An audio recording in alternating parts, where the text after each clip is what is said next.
Hello বন্ধুরা, good morning. কেমন আছো সবাই? আশা করি খুব ভালো আছো এবং সুস্থ আছো। আর ঐশীকে এত ভালোবাসা দেওয়ার জন্য তোমাদেরকেও অনেক অনেক ভালোবাসা আমার এবং আমার ঐশীর তরফ থেকে। আর তোমাদের সঙ্গে ঐশী ঐশী বলে বলে এমন অভ্যাস হয়ে গেছে জানো তো, ওকে বাড়িতেও আমি মাঝে মধ্যে না ঐশী বলে ফেলি। কারণ ওকে যেহেতু আমি বেশি পুচকি মাম্মা আর ওকে আরেকটা স্পেশাল নামে ডাকি, হয়তো কোনো দিন তোমাদেরকে বলবো। তো চলো ভিডিওটা কন্টিনিউ করতে থাকো, আশা করি খুব ভালো লাগবে।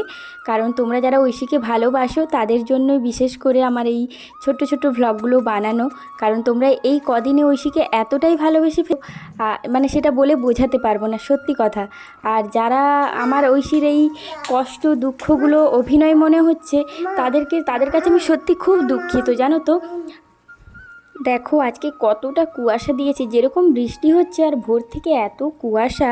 সকালে ঘুম থেকে উঠে মানে জামা কাপড়গুলো ভিজিয়ে রেখে কিছু ঘরের কাজ করে নিয়ে জামা কাপড়গুলো কেচে নিচ্ছি, এরপরে স্নানটাও করে নেবো যেহেতু ঐশী ঘুমোচ্ছে। আর এদিকে দেখো ঘুমোচ্ছে বলতে বলতে ঐশী ঘুম থেকে উঠে সোজা ছাদে চলে এসেছে। আর গোপালকে নিয়েও এসেছে। আমি বলছি তুমি কি করে বুঝলে আমি এখানে আছি? বলছে আমার গোপাল বলেছে, জানো তো, এইরকমভাবে বলছে। আর গোপালটা ওর নিয়েই ঘুমিয়েছিল। তারপর টেবিলে রেখেছিলাম, ওখান থেকে নামিয়ে দেখো সোজা ছাদে চলে এসেছে। ও বুঝতে পেরে গেছে আমার মা কোথায় আছে, সেই রকমভাবে দেখো দাঁড়িয়ে আছে। আর ওকে বলছি যে প্রচণ্ড কুয়াশা দিচ্ছে, তুমি ঘরের ভেতরে যাও। কিন্তু ও কোনো মতেই শুনবে না, মানে আমি যেখানে থাকবো ওকে সেখানেই থাকতে হবে। এটাই হচ্ছে ওর মানে মেন লক্ষ্য। এই রকম হচ্ছে ওর মানে ব্যাপার স্যাপার, জানো তো। কী করে জানলে আমি ছাদে আছি এত সকাল সকাল? জানতে পেরেছো? বেটু বললো মা ছাদে আছে। আচ্ছা, আমি সব কাজটা সেরে স্নান টান কমপ্লিট করে এদিকে দেখো প্রতিদিনের মতো ঐশীকে খালি পেটের ওষুধটা দিয়ে দিচ্ছি। তো ওর যেহেতু আধ ঘন্টা পরে খাবার খাওয়াই, সেই জন্য ওকে ওষুধটা খাইয়ে আমি আজকে পুজোটাও সেরে নেব। তো এইদিকে দেখো মানে এক গ্লাস থেকে একটু কম ওষুধটা সত্যি ও ঐশী বলে মনে হয় যেন খেয়ে নেয়, মানে নর্মালি খেয়ে নেয়, একটু জোর জার করতে হয়। প্রতিদিন তো আর সেই রকম থাকে না যেহেতু ছোট বাচ্চা। কিন্তু দেখো মানে এক গ্লাস করে, একজন কমেন্টও করেছে একটা বোন যে এক গ্লাস ওষুধ কী করে খাচ্ছে। কি করবে বলো, আরও একটা ওষুধ আছে সেটা তো আরও বড় গ্লাসে সেই এক গ্লাস জল দিয়ে মানে ওটা করতে হয়, ইনোর মতো যেটা। কি করবে বলো, ও বুঝে গেছে যে ওষুধ না খেলে তো আমি ভালো হব না, সেই জন্য ও কন্টিনিউ মানে ওষুধগুলো খেয়ে নেয়। আর কি করবে বলো, ওর জীবনটা এই ওষুধ দিয়েই বাঁধা হয়ে গেছে। জানি না কবে এই এত ওষুধ থেকে মুক্তি পাবে, সেটাই ভগবানের কাছে প্রার্থনা করি। আর খুব কষ্টও লাগে যারা আমার এই ছোট্ট বাচ্চাটাকে নিয়েও খারাপ কথা বলো, সেইগুলো আমার খুব কষ্ট দেয়, জানো। মা তো মানে এগুলো মেনে নিতে পারি না। আমাকে মানে অত্যাধিক মানে নিজের মানুষের থেকেও বেশি কিছু মানুষ এই ইউটিউব থেকে পেয়েছি যারা এতটাই বোঝে আর এতটাই ভালোবাসে, আমি সেটা মানে কাউকে কোনো দিন বলে বোঝাতে পারবো না। আর ভাবতেও পারিনি এত তাড়াতাড়ি এত মানুষ আমার ঐশীকে আর আমাকে এতটা ভালোবাসবে। যখন সবাই আমাকে ঐশীর নামে চেনে আমার কিন্তু খুব ভালো লাগে, কিন্তু কষ্টও হয় যে ঐশীর এই শরীর খারাপটা বলেই হয়তো ঐশীর নামে আমাকে চিনছে, এটাই একটু খারাপ লাগে। আর এদিকে দেখো সব ওই দিকের কাজগুলো কমপ্লিট করে এখন পুজো করতে চলে এসেছি। আর এখন এই যে ভিডিওটা দেখছো এটা একদম বিকেলের, মানে তারপর আর সারাদিন সময় পাইনি, জানো তো। তো এইদিকে দেখো চা করে নিয়েছি। আর ঐশীর ঠাম্মি বাদামটা ভাজলো, বললো মুড়ি খাবো আজকে। তো ঐশী মুড়ি খাবে না বলতে ঐশী মুড়ি খেয়েছে একটু আগে। তো ও বলছে ও টোস্ট বিস্কুট খাবো। আর ঐশী এত পরিমাণ টোস্ট বিস্কুট খেতে ভালোবাসে কি বলবো। আর টোস্ট বিস্কুট ওকে দিতে চাই না, কারণ হচ্ছে ওর হচ্ছে টোস্ট বিস্কুটে না প্রচণ্ড পেটটা খারাপ হয়ে যায়। তো সেই জন্য খুব ভয় করে ওকে মানে টোস্ট বিস্কুট দিতে। তবু বলছে আমি চা দিয়ে টোস্ট বিস্কুট খাবো আর চাটা খাবো না। আমি বললাম যে একটু খেয়ে নাও চাটা, সারাদিনে যখন একবারও খাওনি। তো ও না ফার্স্টে বললো আমি খাবো না, তারপরে চাটা একবার মুখে নেওয়ার পরে ওর খুব ভালো লেগেছে, বলছে তুমিও খাবে না চাটা, তোমার চাটাও আমি খাবো, জানো। এইরকম করে আমার চাটাও অর্ধেকটা খেয়ে নিয়েছে। বলো কি হয়েছে, চলে যাচ্ছ কেন, বলো কি হয়েছে বলো।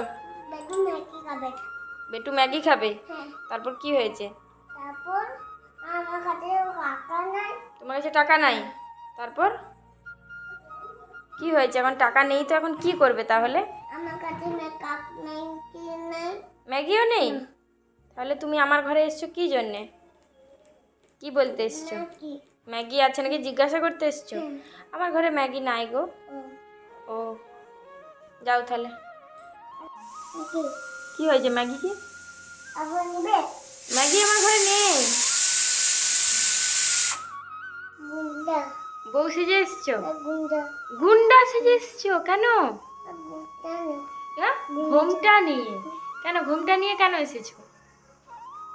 হ্যাঁ, চোর আছে? ও মা গো, সত্যি তো আমার সুন্দরী মুখটা দেখে নেবে না চোর? বাবারে, বেটু কোথায় তোমার? ঘরে রেখে এসছো তো? তাহলে বেটুকে নিয়ে নেবে। এটা কি শাড়ির আঁচল? ও, শাড়ির আঁচল। তুমি এখন যাও, আমাকে সবজি এগুলো কাটতে দাও। যাও এখন যাও, আমি এগুলো কেটে নিই, রান্না করতে হবে তো। হ্যাঁ, এই দেখো পেঁয়াজ পচে গেছে, দেখছো মামা? ইস, কত পেঁয়াজ নষ্ট এরকম করে। কি গন্ধ, কি গন্ধ হচ্ছে! আর এই রসুনটায় কে জল দিয়েছে? তুমি? কি রান্না হবে গো আজকে? কি রান্না হবে? ফুলকপি। রসুন রান্না হয়? এখন বসেছি, এই যে পেঁয়াজ রসুন টমেটো এগুলো কাটবো। আর ঐশীকে দেখতেই পাচ্ছ, দুষ্টামি করছে, বারবার একবার করে আসছে। আর ফুলকপিটা সেদ্ধ হতে দিয়েছে, ওই যে দেখো। তো এখন এগুলো করে দিয়ে সন্ধে দিতে যাব। তারপর সন্ধে দিয়ে, এখন 6:20 বাজে, ঐশীকে দুধ গরম খাবো, তারপর সন্ধে দিতে যাব। চলো ভিডিওটা দেখতে থাকো, আর প্লিজ ভালোবেসে দেখো, এইটুকুই রিকোয়েস্ট করবো। চলো এখন টাটা। কাজগুলো সেরে নি, মানে অনেক কাজ বাকি আছে এখনো। এদিকে দেখো ফুলকপিটা আমার সেদ্ধ হয়ে গেছে, আর আলুটাও প্রেসারে সেদ্ধ করে নিয়েছি, তো নামিয়ে দিয়েছি। তো এগুলো এখন ঠান্ডা হতে দিয়ে আমি এখন সন্ধে দিতে যাব। তো সন্ধে দিয়ে এসে তারপর তরকারিটা করব। আর এদিকে দেখো সন্ধে দিয়ে এলাম, তারপর একটা দিদিভাইকে ফোন করেছিলাম, তার সঙ্গে কথা হলো। তারপর এই যে দেখো আমার মানে ফুলকপি আলুর ঝোলটা হয়ে গেল। একটু ঝোলঝোলি করেছি আজকে। তো আর রুটিটা করতে বাকি আছে, রুটিটা করব, আবার ঐশীর জন্য ভাতও করব। ভাত মানে ওর তো পটল সেদ্ধ আর ভাত করব আজকে। মানে দুটো পটল বের করেছি, আর পটলগুলো না একটু একটু বীজ ছিল, তো বীজগুলো বের করে রেখে দেবো। এই যে দেখো দুটো পটল নিয়েছি, এটাই ওর জন্য ভাতে দেব। আর দুটো সোয়াবিনও ওর সঙ্গে দিয়ে দেব ভেবেছি। তো সোয়াবিনটা দিলে ও যেহেতু মানে ওই যে চিকেন ভেবে খায়, সেই জন্য সোয়াবিনটাও দিয়ে দেব। আর এদিকে দেখো এখন রাত্রেবেলায় আমরা শুয়ে গেছি। কি করছিস? হ্যাঁ, পা ঢাকা নিয়ে নিয়েছিস? তোকে এত ঠান্ডা লাগছে? হ্যাঁ, ওরে বাবা রে, কি ঠান্ডা নাকি!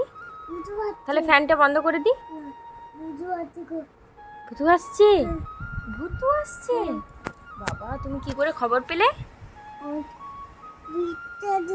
আর তোমার ভাই কোথায় বলছো? আমি ঘুমিয়ে যাবো? বেটু ঘুমাচ্ছে না? তুমিও ঘুমিয়ে যাও। বেটু কই? ও, এইটা তোমার বেটু? ওরে বাবারে, বেটুকে সঙ্গে নিয়ে ঘুমো করবে? ও, বেটু তাহলে ওখানেই থাকবে আজকে? ঘুমিয়ে যাবে? আমি ঘুমিয়ে যাব? তাহলে তুমি আমাকে গুড নাইট বলো। Good night. ও, বেটু বলছি মাম্মি গুড নাইট। ও, তোমার বেটু তো খুব ভালো। আমি বেটুর কে হই? এদিকে ঘুরে বলো। আমি বাবা হই বেটুর? তুমি মা আর আমি বাবা? বাহ, দারুণ সম্পর্ক। বেটুকে আদর করে দিচ্ছ নাকি? ঠিক আছে, গুড নাইট বেটু। আর বেটুর মা গুড নাইট। রক্ত লেগেছে না? নেল পালিশ পরিয়েছো? রক্ত? শোনো, টাটা, গুড নাইট। বেটুর মা গুড নাইট। Good night. দেখো ঢাকা নিয়ে কেমন শুয়ে আছে। ওইদিকে ওপরে ফ্যান চলছে, আর এইদিকে ঠান্ডা লাগছে। এই দেখো ঘুম চলছে, ঘুম। চলো টাটা, গুড নাইট।